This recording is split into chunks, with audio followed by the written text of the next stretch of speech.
Hello everyone again. Another short video, this time about what is Hamas, this organization that we hear a lot about lately.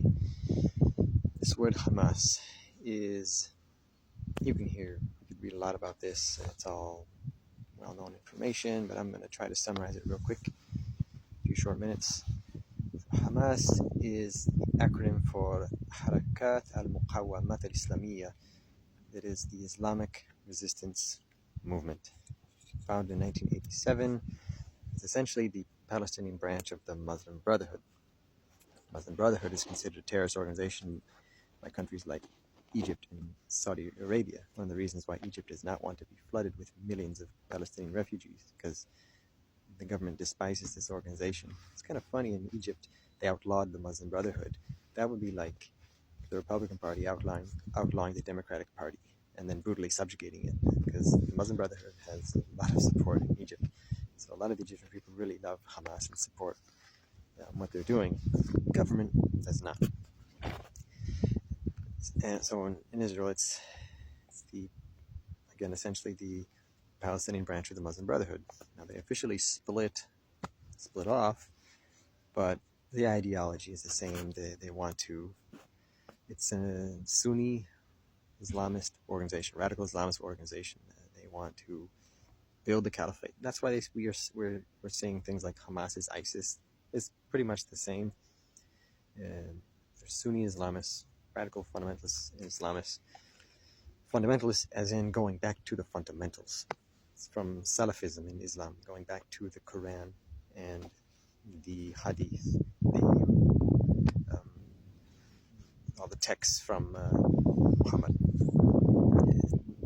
Go either ignoring or taking different parts of the four schools of Sunni jurisprudence and just going back to the basics, the Quran and the Hadith.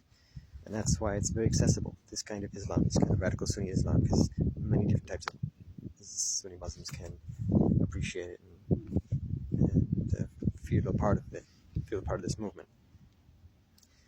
And so that's how it started, as a radical fundamentalist Islamist movement.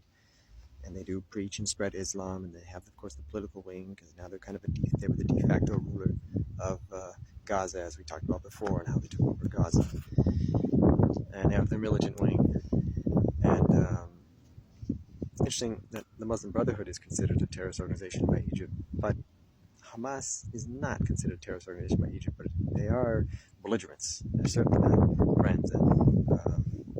Hamas helped the ISIS terrorists in the Sinai, which caused a lot of trouble for Egyptians, killed a lot of soldiers and Egyptian policemen over the last decade.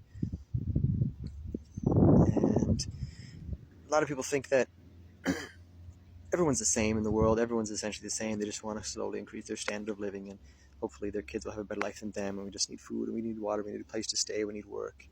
Hope my kids find a nice partner, live with, start a family, and then I could be grandpa and grandma and go old with my grandkids. We all want the same thing, we just need the same conditions. No, it's not the case. There are people with different values, different ideologies, beliefs. Here, the Hamas is in charge of Gaza since 2007. Why aren't they building something? Why aren't they doing something with that land instead of making it this terror base?